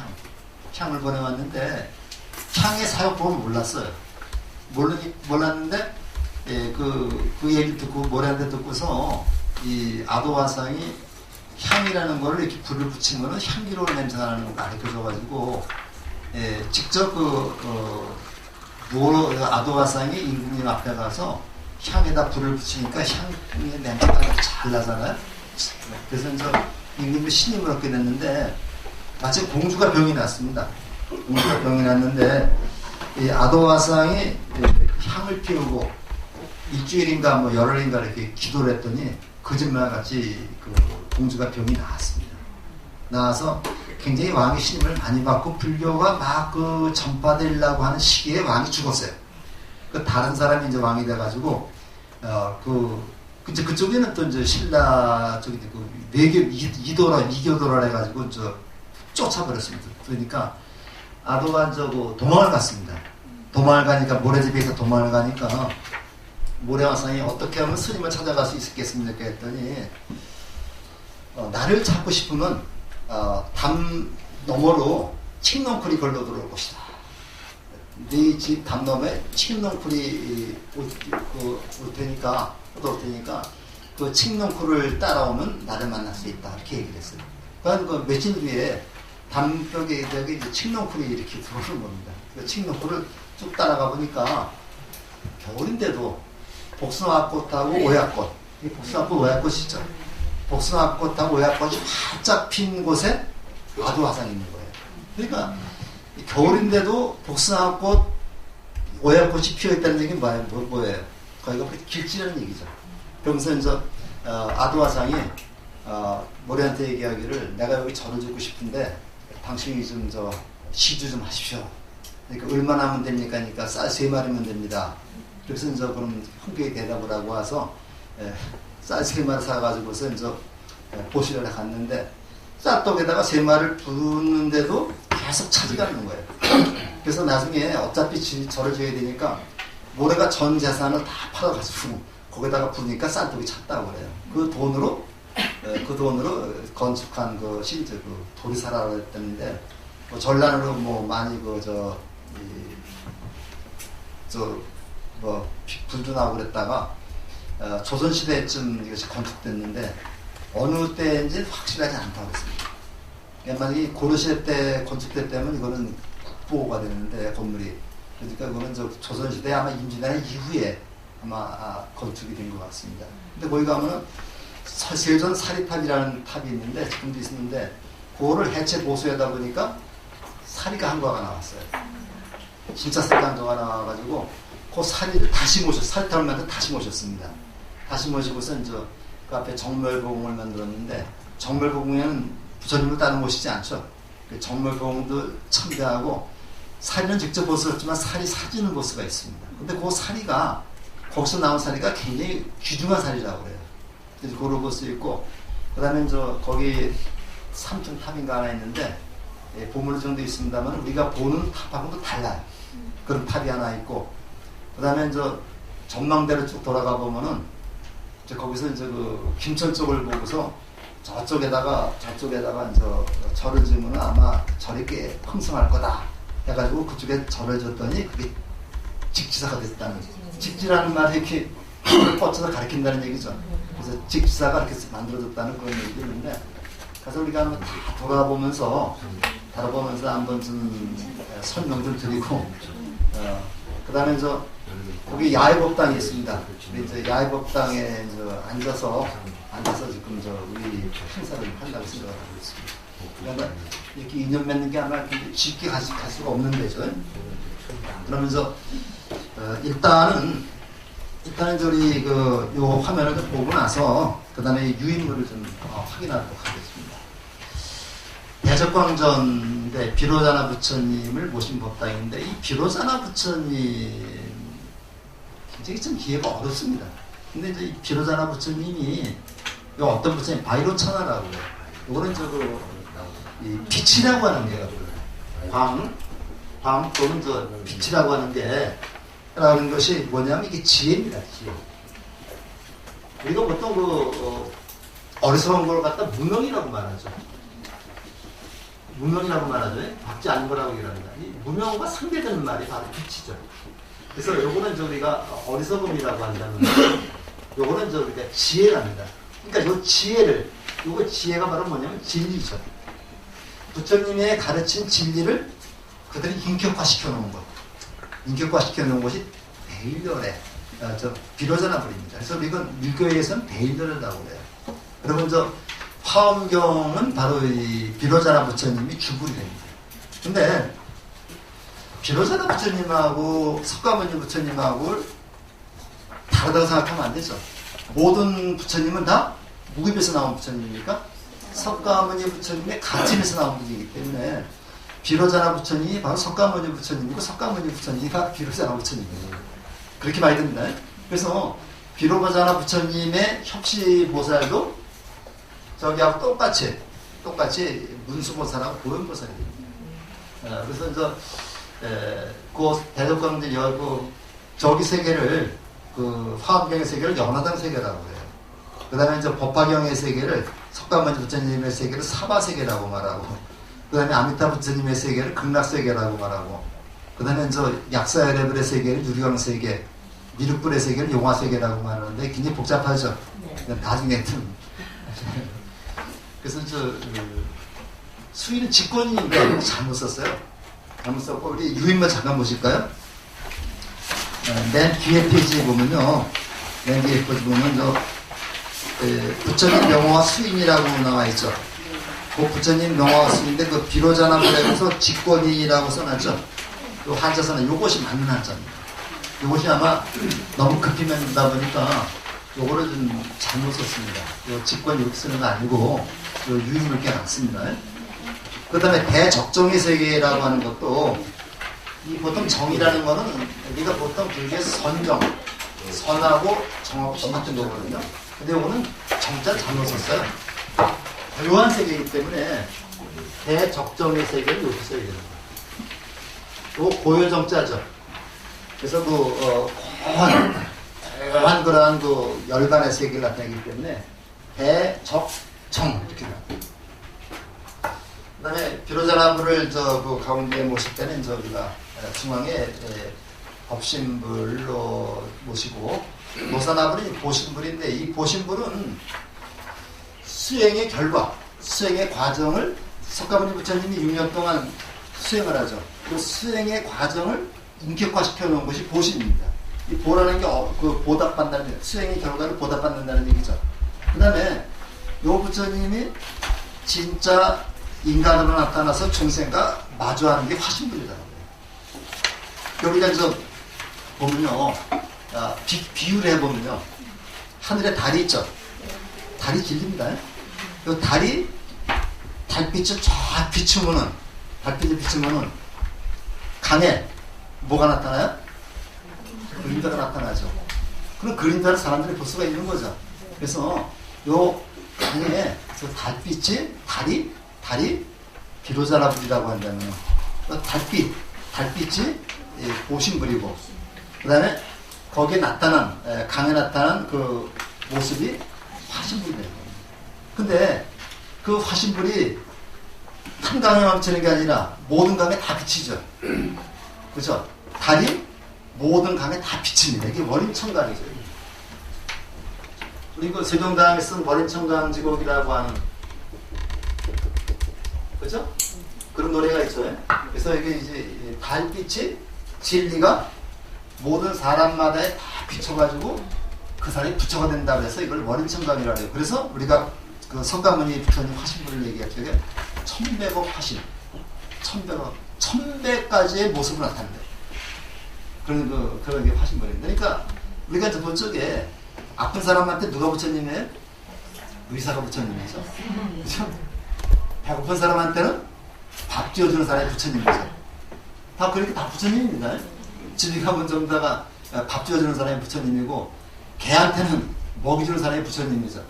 그러니까 다 누구나 부처가 될 수 있기 때문에 부처에서 부처가 많은 겁니다.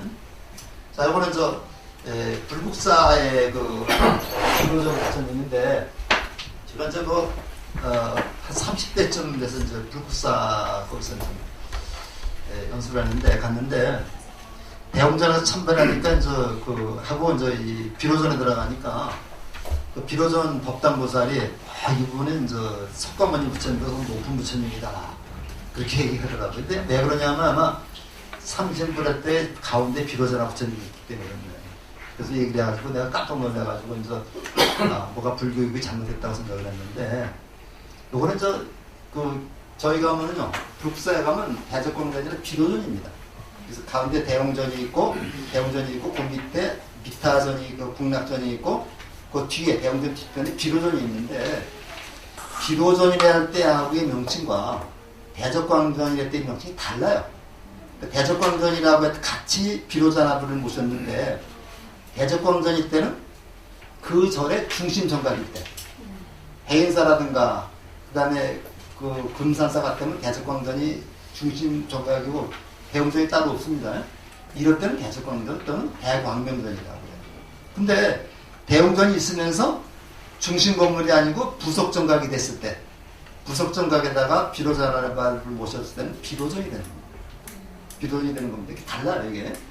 우리가 조금 나오겠지만 원통전과 관음전이 있는데 원통대사 그 관음보살도 원통대사라고 해요. 그래서 원통전이라고 했을 때는 그 절의 중심 정각일 때 대웅전이 따로 없을 때 그때는 원통전이잖아요. 그렇지만 분명히 대웅전이 있고 부속 건물일 때는 관음전이죠. 우리 낙산사 한번 가보셨죠? 네. 낙산사는 뭐라고 되어 있어요? 원통 고전이라고 되어 있습니다. 거기 대웅전이 없습니다. 거기는 그 관세음보살을 모신 절이기 때문에 관세음보살을 모신 정각이 최고 정각입니다. 그래서 원통 보존이라고 되어 있습니다. 우리 유명한 절이죠. 봉화 청량사. 아주 가을에 가면 최고절입니다. 최고절인데, 거기 지연 스님이라고 이제 그분이 하면서, 그분은 거기에 시골이니까 밤에 경비 타고 이제 마을에만 찾아다니면서 포기를 했던 분이에요. 대단한 분이죠. 그러니까 절에 못 오니까 밤에 이제 경비 타고 마을 돌아다니면서 이제 다른 얘기 아니었겠죠. 그분들한테 이제 먹고 따지고 이제 세상 돌아가는 얘기 해주고 이제 그러면서 이제 포기를 했던 분인데, 이 청량사에서 음악회를 하게 되면은 거기 이름 있는 가수들이 서로 가려고 돈 안 받고 서로 가려고 하는 데죠. 그래서 청량새 산사음악회하고 저기 강진의 해남의 미왕사 산사음악회가 제일 유명합니다. 그렇죠? 네, 거기 진짜 청량사 가면 너무 좋은데 거기 가면 정각이 유리광전입니다. 유리광전이니까 유리버전인데 거기 약사열애부를 모셨어요. 약사열의 불을 모신 정각이 그 절의 중심 정각일 때는 유리광전 또는 유리보전, 근데 부속 정각일 때는 약사입니다. 요건 이따가 이제 말씀드리겠습니다. 그 다음에 이제 해인사 대적광전이 있고요. 그 다음에 극락전 나옵니다. 극락세계의 주불인 아미타 부처님 모신 법당인데, 요게 무량수전이라고도 얘기를 하는데, 극락전, 무량수전 또는 무량광전이라고 얘기를 합니다. 요건 아미타 부처님은 아미타와 또는 아미타우스라고 하는 말을 가차해서, 음말을 따서 만든 거거든요. 요거를 한문으로 뜻으로 바꾸니까, 요 아미타바라는 말은 무량광이라고 하는 뜻으로 번역이 됩니다. 아미타우스라는 말은 무량수업. 요거는 빛이 한량없다. 지혜가 한량없다는 얘기죠. 그 다음에 무량수는 수명이 한량없다. 이런 뜻인데, 요렇게 해서 극락전, 무량수전, 무량광전, 이타전, 요런 부처님을 모신 데를 우리가 극락전 또는 이렇게 아미타 부처님 모신 데를 이렇게 얘기를 합니다. 이게 부석산 무량수전인데 아주 굉장히 유명한 건물이죠. 그리고 국보로 지정된 700년 된 건물입니다. 근데 여기 부력산 무상수전은 역시 아미타불을 모셨습니다. 아미타불을 모셨는데, 아미타불은 어떤 쪽에 계세요? 서방정토에 계시다래죠.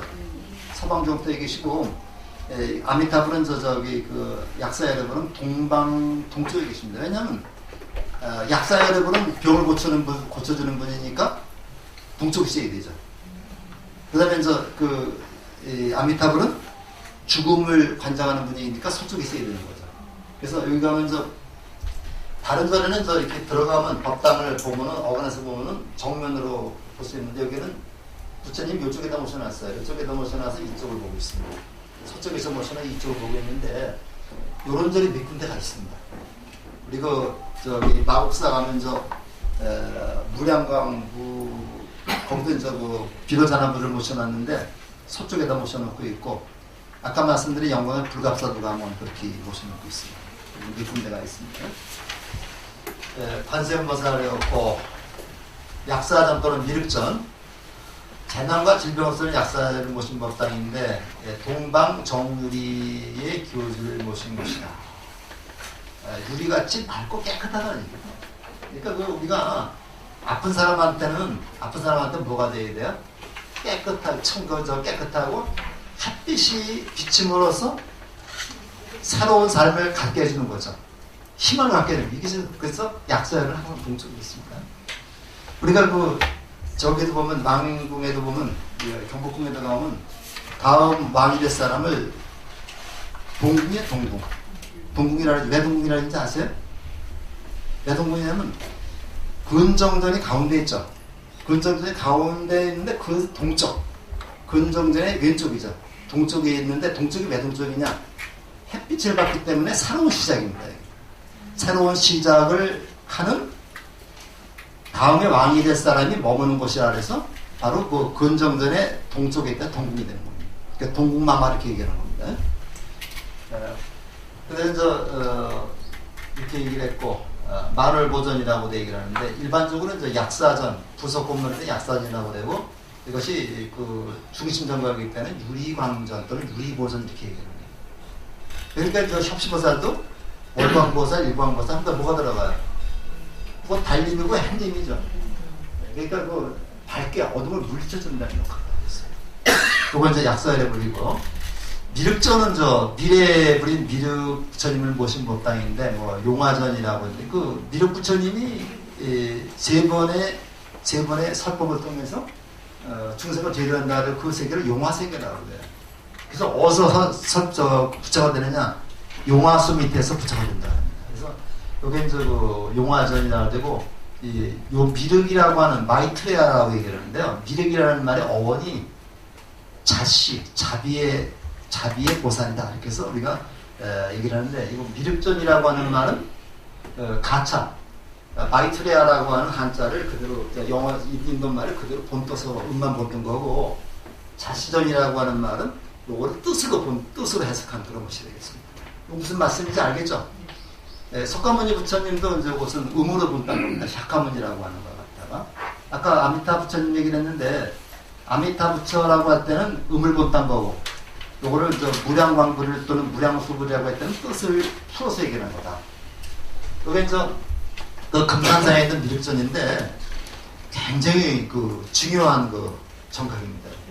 그래서 우리 대야적광전 앞에 이제 3층으로 된 미륵전이 있는데 여기는 미륵전, 뭐 자시버전, 용화버전 이렇게 그 편액이 다 달라요. 다른데 여기 가면 엄청 큰 그 미륵보살하고 앞에 이제 일광 월광보살을 그러니까 법화림보살인가 이렇게 하고 그 모셨는데 거기 가면 법당보살한테 조금 설명을 듣고 조금 쌀 한 포대만 사면요 지하까지 내려가게 해요. 그러니까 꼭 지하를 한번 가시면 지하가 뭘 볼 수 있느냐면요. 요게 이제 미륵전 건물이 이제 조선시대 건물이거든요. 근데 지하에 내려가 보면은 신라시대 미륵보살의 그 모셨던 그 단이 지금도 있습니다. 새로 가는 단이 있고 그 미륵보살의 그 발을 한번 또 만져보면 또 영혼이 있다 그래서 저도 한번 또 가봤는데 가신 김에 이제 쌀 한 포대 한 10,000원 주고 사가지고 가서 아무도 안 내려보냅니다. 말 잘해야 되는데 지하에 내려가면 신라시대의 저기를 갖다 흔적을 볼 수가 있어요. 그래서 이런 거 좀 아시고 가면요 굉장히 좋습니다. 근데 금산사 대야적광전은 삼보살 일곱 분 보살 부처 3번에다가 보살 7분을 보살 4분을 모셨는데 화재를 다 타버렸어요. 타버려가지고 다시 진 겁니다. 그래서 그건 보물로 지정되어 있다가 보물이 해제가 되버렸어요. 그러니까 우리가 그 건물 특히 우리 절에 가면요 촛불 한 불 켜면 큰일 납니다. 쌍봉사라는 절이 있는데 거기 가면 대부분이 3층으로 되어 있거든요. 3층으로 되어 있는 거 탑으로 되어 있는데 조그맣습니다. 근데 다 타버렸어요. 그래서 유일하게 3층 목조 탑이었었는데 그거 타버리고 새로 졌습니다. 새로 졌는데 옛날 맛이 안 나죠. 이 문화재 보호가 굉장히 아주 중요한 얘기가 되겠습니다. 그 다음에 파쌍전 정멸보궁인데 파쌍전이 요게 법주사에 있죠. 그래서 쌍봉사 3등 석탑이 없어짐으로 인해서 유일하게 남은 우리 5층 석탑이 되었어요. 5층 석탑이 되는데 여기 파쌍전 들어가면 파쌍도를 모셔놨어요. 부처님의 일대기를 8벽의 그림으로 모시는 게 파쌍전이거든요. 근데 동남 서북 해가지고 2편씩 이렇게 모셔놨는데 여기 거의 안 들어가더라고요. 안 들어가는데 꼭 한번 들어가셔서 들어가도 누가 붙잡지 않습니다. 그래서 이렇게 돌아가면서 사방 참배를 좀 할. 이게 사방불이라고 그래서 사방에다가 이 부처를 모시는 그런 사방불이 이제 유행했던 때가 또 있습니다. 영산전은 요것도 부처님의 제자를 모셔놓은 데인데, 그 마곡사 가면 영산전하고 이제 거기가 제일 유명합니다. 마곡사 영산전이. 그다음에 영산전은 부처님 정수에서 영축산이라는 산에서 그 법화경을 설했다 그러죠. 그래서 영축산에서 법화경을 설하는 모습을 그림으로 그려놓은 게 영산 해상도고, 영산 해상도가 부처님의 후불탱화로 가장 많습니다. 가장 많은데, 우리 이번에도 저 노벨상 좀 못 받았는데 고은 선생님이 있죠. 고은 선생님 원래 그 동대에 나왔어가지고 출가했던 스님이었습니다. 서종주 선생님도 직접 출가했던 스님이었었고, 스님을 이제 하다가 이제 나중에 환속을 해가서 했는데 싶습니다. 고은 선생님이 이제 인도 한번 갔다 온 그 기행문을 읽어보면은 너무 감격스러워가지고, 영축산에서 올라 너무 감격스러워가지고 그 산에서 그냥 그 입을 맞췄다, 흙에다 입을 맞췄다는 기록이 나와요. 그러니까 얼마나 부처님이 이 자리에 앉아가지고서 법화경을 설하셨다. 저도 이제 인도를 못 가봐서 지금 이제 올해 내년에 1월 7일날 인도를 가려고 지금 다 예약을 걸어놨습니다. 그래서 한번 좀 갔다 오면 좀 더 시간나게 말씀드릴 것 같은데, 꼭 한번 인도는 가고 싶었는데 그 기회가 없었어요. 근데 마침 기회가 가서 2월 7일날 가기로 했습니다. 그리고 연암 박지원의 또 열하일기를 보면요, 거기 보면 연암 박지원이 연경을 가면서 만주대학을 딱 보니까 옛날에 우리 할아버지들이 거기서 고구려 때, 발해 때 뛰어놀던 데잖아요. 너무 감격스러워서 통곡했다는 얘기가 나옵니다. 그래서 열하일기가 나와요. 그래서 이제 만주 땅을 돕고 너무 감격스러워서 통곡했다. 그러니까 사람이 너무 기분이 좋아도 눈물이 나죠. 그런 것이 이해가 가더라고요. 제와갈라보살하고 미륵보살인데, 이 제와갈라보살은 다른 말은 연등불이라는 거예요. 연등불의 보살 때 이름이 이제 제와갈라보살이고, 미륵보살은 미륵불이죠. 미륵보살은 아직 부처가 안 됐습니다. 그래서 우리가 연등불을 과거불, 그 다음에 석가모니불을 현재불, 미륵불을 미래불, 이렇게 해서 3세불을 모시기도 하죠. 송광사 대웅전에 가면 3세불을 모셨습니다. 가운데 있는 부처님이 석가모니 부처님, 그다음에 양쪽에 연등 부처님하고 미륵 부처님 모셨습니다. 그 다음에 또는 마하가섭존자하고 아난존자인데, 역시 부처님의 제자 중에서 사리불하고 목건녀는 부처님보다 먼저 돌아갔어요. 그래서 부처님의 법을 계승한 그러한 제자로서 우리가 보통 선정에서는 마하가섭을 꼽습니다. 마하가섭을 꼽고, 그 다음에 마하가섭을 계승한 사람이 아난존자고, 이렇게 쭉 나와가지고 28대 되는 사람이 누구냐면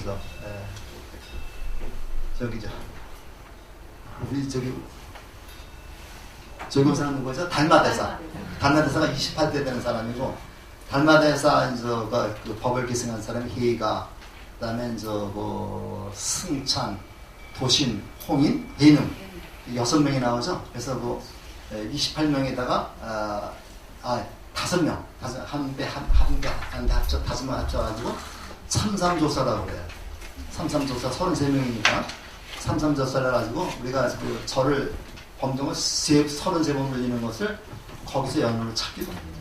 그 다음에 3명의 제자들의 임재의원이라는 사람이 있는데, 임재의원의 법을 계승해서 이제 한국에 전한 사람이 도의국사. 이 도의국사가 바로 누구냐면 조계종의 종조가 됩니다. 도의국사, 그 다음에 진울 스님, 그 다음에 보호 스님 쭉 내려와가지고 경호 스님 해가지고 지금 우리 한국의 조계종이 이어내려오고 있다는 얘기죠. 이건 우리가 거의 마지막 때쯤 가서 얘기를 할 겁니다. 그 다음에 정멸법음은 잠깐 얘기했지만은, 이 정멸이 부처님의 별명인데, 이거 다른 말로 보지 말고요, 부처님이라는 뜻이에요. 부처님의 모든 번뇌를 끊어버렸다는 얘기입니다. 모든 번뇌를 끊어버렸기 때문에 정멸법음인데, 부처님의 진신사리를 모셨기 때문에 전보다도 격을 높인 겁니다. 그래서 보통 전이라고 하지 않고 보풍이라고 하죠. 그래서 이 전보다도 격을 높여가지고 부처님의 사리를 모셨기 때문에 그 정멸보금이라고 하고, 따라서 여기에서는 뭐가 있어요? 부처님의 사리는 바로 뭐입니까? 부처님 몸이죠. 부처님 몸이 있기 때문에 형상에 불과한, 그림의 껍데기에 불과한 불상을 모실 필요가 없는 거죠. 그래서 불상을 모시지 않습니다. 우리나라에는 이처럼 이제 양산 통도사, 오대산 상원사, 사자산 법봉사, 태백산 정암사, 설악산 봉정암 등 5군데의 공식적인 정멸보금이 있습니다. 다 갔다 오셨죠? 네. 한번 저 다 갔다 오셔야 됩니다. 칠산도고 여기가 해발 이건 1200m에 있는데 기본적으로 3번은 갔다 와야 된다고 그래요. 제가 딱 3번 갔다 왔습니다. 근데 요 나머지 가기 쉽고요. 그래서 이제 한번 꼭 그렇게 성지순례 할 때는 항상 여기부터 가죠. 여기부터 가는데 이곳이 이제 그 봉정암에 있는 정멸보금인데, 우리 교육과장님도 엊그제 갔다 오셨어요. 그런데 요즘에는 뭐 그냥 둘레길 정도밖에 안 된다 그러더라고요. 조금 거짓말 좀 못해서. 네, 관음보살 문제장각인데, 원통전이라는 거하고 보따전이라는 개념이 다른데, 이거는 원통전이랄 때 이것이 중심 정각일 때, 그 다음에 관음전은 일반 정각일 때. 이 보따전이 있는데요, 낙선사에 있는데, 이거 나중에 진 건물입니다. 나중에 진 건물인데, 육관음이라 해가지고, 관음보살 6분을 딱 모셨는데, 말의 모습을 한 관음도 있고 그래요. 근데 요상하게도 낙선사에 불이 났을 때, 이 보따전에는 불이 안 붙었습니다. 보따전하고 의상대하고, 그 다음에 홍련하면 불이 오지 않았어요. 그래서 우리가 낙선사에 불 났을 때, 우리 절에서는 이쪽에 보따전 가서 하룻밤 새면서 한번 기도해 본 적이 있었습니다. 딴 데 다 그냥 불이 막 타버렸는데, 여기는 맞잖아. 천수천안 11번 가서 굉장히 많은데, 32응신이라고 그래요. 32응신이라고 해가지고, 응신이라고 하는 거는요, 화신하고 같은 말인데, 응해서 중생들이 원하면, 중생들이 이름을 부르면 거기에 응해서, 대응해서 나타난다는 얘기예요. 이게 응신불입니다. 그래서 내가 관세음보살을 열심히 부르면은 관세음보살이 나타난다. 곧 내가 관세음보살이 된다는 얘기죠. 이런 개념인데, 32가지 또는 33가지로 모습을 놔두어서 한다고 해요. 그래서 어떤 때는 파란새로도 나타나고 막 그런 겁니다. 지장전은 우리가 명부전, 시황전이라고 그러는데, 이 지장보살, 이거 아까 제가 말씀드린 거죠. 고창, 선운사, 도서람 매원궁이라는데 거기에 모신 지장보살이 있는데, 사진은 이렇지만요, 가서 보면 진짜 환희십니다. 진짜 환희십니다. 아주 꼭대기 계단 올라가면 있는데, 난 내 생전 이렇게 아름다운 지장보살은 처음 본 것 같습니다. 보건에서 삭발한 모습이다. 지장보살은 미륵보살 오시기 전까지 지옥 중생의 입당일성을 제도하는 보살인데, 부처님이 돌아가실 때 지장보살한테 이렇게 부탁을 했다고 그래요. 내가 죽고 56억 7천만 뒤에 비륵보살이 올 때까지 네가 내 대신 중생을 제도하는 책임을 맡아라. 이렇게 돼서 중생 그 부탁을 듣고 지장보살은 어떤 원을 세웠느냐면요, 내가 이 세상 모든 지옥 중생이 다 극락에 갈 수 있을 때까지 나는 부처가 되지 않겠다. 이런 원을 세웠어요. 그리고 지옥 문 앞에서 기다리고 있습니다. 그래서 우리가 예불 할 때 대원, 본존, 지장보살, 마하살이에요. 그렇게 큰 원을 세운 보살입니다. 그래서 지장보살이 항상 이거 들고 다니는데, 이게 무슨 역할을 하는지 알아요? 이거를 딱딱 치고 다니면 거기 고리가 6개가 달려있죠. 여기 육바라밀을 상징하는 건데, 딱딱 치면 소리가 납니다. 그럼 딱딱 치면은 벌레들이 다 도망을 가버려요. 내가 벌레를 받지 않게 되는 거죠. 그런 의미가 있고, 또 하나는 그거를 지옥의 문을 여는 열쇠라고도 얘기를 합니다. 그래서 지옥 문을 열고 중생들을 제도하는 그런 그 역할을 한다. 그래서 지금도 기다리고 있습니다. 또 이분은 정업이라 해서, 이 정업이라는 게 있는데요, 이건 누구도 피해갈 수 없는 업, 이거 정업이라고 그래요. 부처님들이 정업을 피해가지 못했다고 그러는데, 이 정업까지도 소멸시키는 역할을 한다. 그 다음에 지장보살을 많이 연불을 하면 목숨을 연장시킬 수 있다. 그래서 연명보살이라고 얘기를 합니다. 그러니까 우리가 이제 연명보살이라고 얘기를 합니다. 목숨을 연장해준다. 연명보살이라고 얘기를 합니다. 그 다음에 이제 나한전 대단히 나는 그 아란 석가모니 제사를 모셨는데 16난, 500난을 모셨는데 은혜에서 아까 나왔죠. 대상전은 경전 모신 데인데 이거 저기 대인사 뒤에 가면은 팔만대승경 모신 데가 있죠. 이거 대장전입니다. 대장전 또는 수다라전 뭐 이렇게 얘기를 하는데 그런 것이 되겠고요. 조사당 삼성각인데 조사는 한 종파선 큰 스님이 위패를 모셨는데 송광사 같은 경우는 국사를 16분이나 배치했기 때문에 격을 높여서 국사전이라고 하고 있습니다.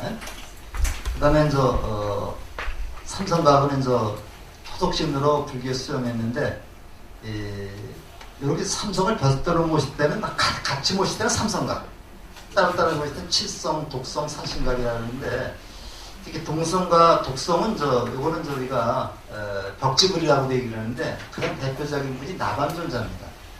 수염은 이렇게 길게 느린 저기 도살이 있죠. 청도 우문사 가면요. 우문사에서 그 차를 타고 조금 더 올라가서 주차장에다 차를 대고 1시간 정도 걸어 올라가면은 사리암이라는 데가 있어요. 사리암이라는 암자가 있는데